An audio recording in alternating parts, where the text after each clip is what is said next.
what I want to do is move on to the next step, and we are going to start using our pen tool to really start to fill in some detail and to add some shading and some character to the top of this guitar.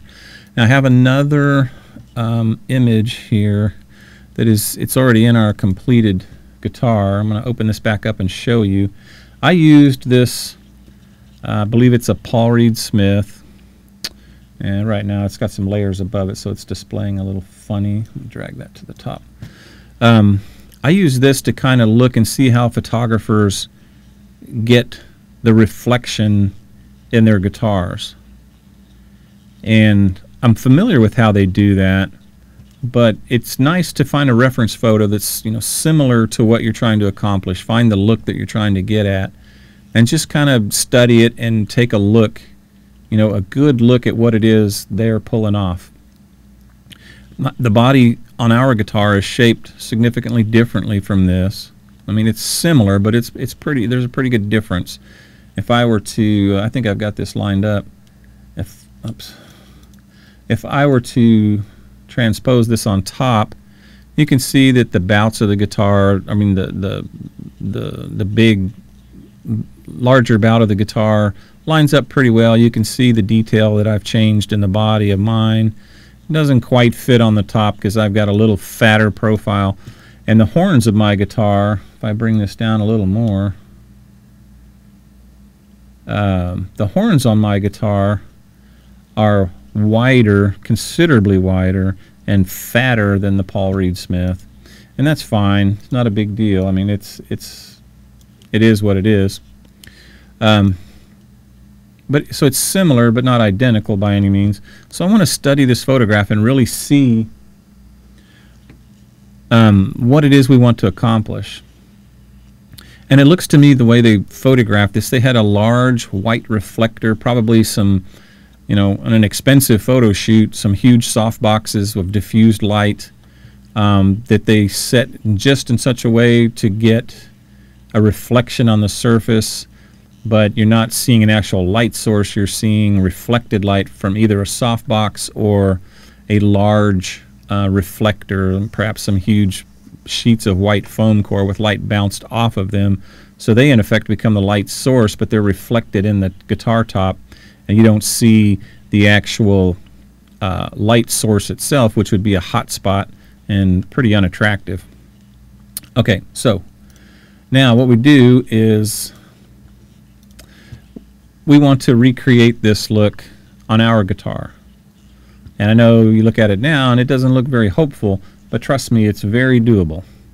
So what I'm going to do is change my foreground color back to white. I've got my pen tool, and I'm going to go into my paths, and as soon as I start clicking and dragging in here, actually let me do this. I'm going to bring down transparency and turn this off for the moment. I'm going to bring down my transparency of my green top just enough that we can see where our carved shape is. And I'm going to grab my pen tool. I already have my pen tool. And I'm going to go in here and start clicking and dragging, clicking and dragging. And I'm just going to define that carve. I'm just kind of loosely placing these in there, not really worrying about 100% where they fall. They're in the neighborhood. I'm going to come back and tweak them later. Just make sure we click and drag so that we get control handles on everything. And again, I move across our mouse over that first point I started with, and once I click it again, Photoshop says, hey, he wants to close that, so it completes my path for me. Now if we look at our path over here, we have our path, and I'm going to go ahead and name that and call that upper reflection, and that effectively saves the path. Once I hit Control S, that path is now saved within our project. So what we need to do now is we're going to go in to our Bezier palette, and we're going to grab our direct select tool. When we click on the path, you'll see that all of these little handles start to pop out, and now they're all can be pushed and pulled around the guitar surface. I didn't point this out when I had the photograph open, but if you look at a carved top, there's always, or almost always, a flatter portion where the carve is actually taking place from here out to whatever the inside perimeter of the carve is. And this is kind of referred to as the landing zone, the area that's almost perpendicular to the binding. It's almost a flattened off spot there. There might sometimes be a little scoop to it, but it's very minimal compared to the rest of the carve. And that just seems to be a cleaner, more popular look. So we're going to do that. And it also helps to, it catches light in a different way. So it really tells the eye that the shape or topography, if you will, of the guitar is changing there. So I'm just going to go here and grab all of these and move them into position. This one's going to come pretty much all the way to the end. And I may not follow this perfectly, but I'm going to get close. May change it a little bit on the fly. And I'm just going to quickly run through these. I would be a lot more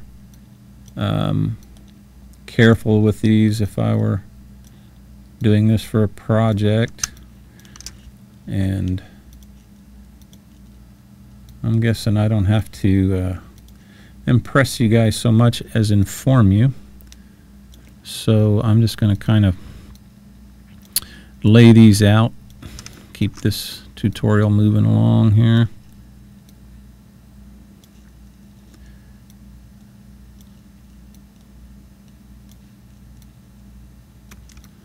And getting pretty close.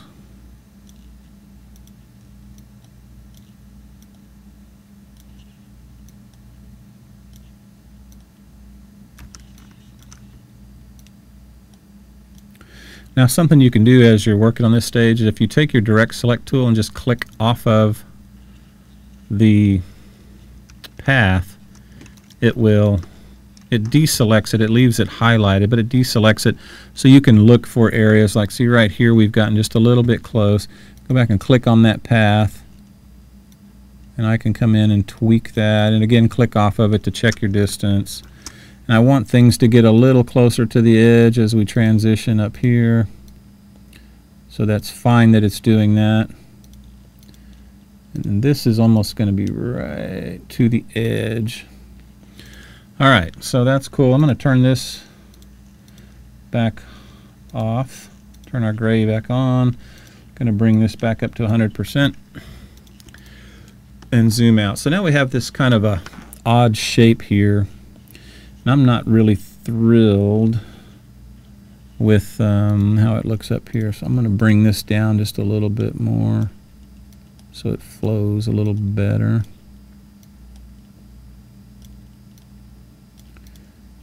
And again, if you click off of it, it keeps it selected but not highlighted, so you can check your curves, make sure it's what you want. Alright, so what we're going to do now, this basically is going to end up being the highlight on the top of our guitar. Turn the binding off for now. I'll probably just use the black one. So what we're going to do now is we're going to go up here and create a clean layer. I'm going to call this, same as our mask we created, upper reflection. Forgive me if I mistype something here. And with that selected, we're going to go to our path and we're going to control click that icon to get our selection, and we're going to go edit, fill, and fill that with white.